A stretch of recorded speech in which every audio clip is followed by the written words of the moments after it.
Il n'est qu'un jeune footballeur de renom. Certes, il est noir, mais cela enlève-t-il quelque chose à l'humain qu'il est? Vinicius Junior et bien d'autres sportifs de couleur sont-ils pour autant des singes? Comment oses-tu? Comment oses-tu traiter ton semblable de singe? Pourquoi cette tendance fâcheuse à faire du noir un sous-homme? Comment oses-tu? Est-ce parce que la couleur de sa peau est différente de la tienne? La couleur de l'autre que tu caricatures n'est pas en lui, mais en toi, sur ta rétine. Le savais-tu? La couleur est une perception visuelle de l'aspect d'une surface basée sur la répartition spectrale de la lumière. Le savais-tu? Le noir n'est donc que le reflet de la lumière. D'autres espèces y verraient peut-être autre chose, une autre couleur. Évidemment, le racisme est resté cette plaie béante de l'histoire qui a structuré autrement avec le regard que porte une partie du monde dit des Blancs sur l'autre partie de gens de couleur.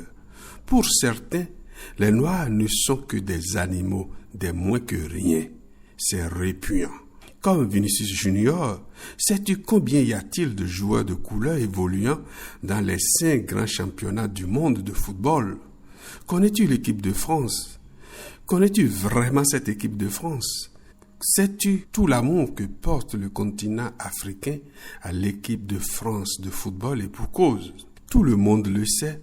La précarité, le chômage et la misère ne sont pas que l'apanage des Africains.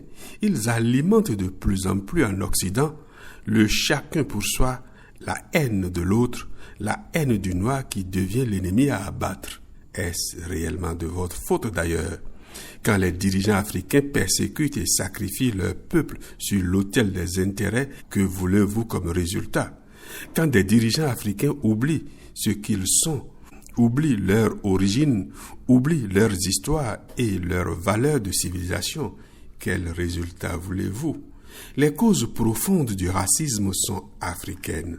Il n'y a pas que l'homme blanc qui exprime sa détestation de l'homme noir. Il y a également des gens de couleur qui aiment leurs compatriotes, tout comme il y en a d'autres qui ont une haine viscérale du blanc.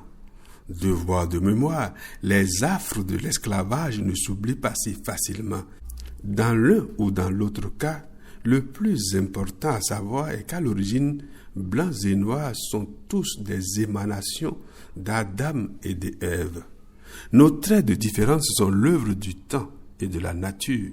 Ce n'est pas la faute ni de l'un ni de l'autre. Oui, on peut se féliciter qu'à la suite des cris de singe proférés à l'encontre de Vinicius Junior, qu'il y a eu immédiatement des réactions et des actions de réprobation.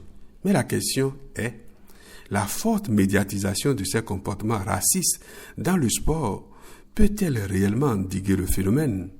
Cela suffira-t-il à dissocier les partisans radicalisés d'une vision raciste du monde de ceux qui ne sont porteurs que d'une simple expression, voire une provocation inhérente à la logique du sport et les excès qu'il suscite parfois? Il faut absolument soustraire du domaine sportif les déviances racistes.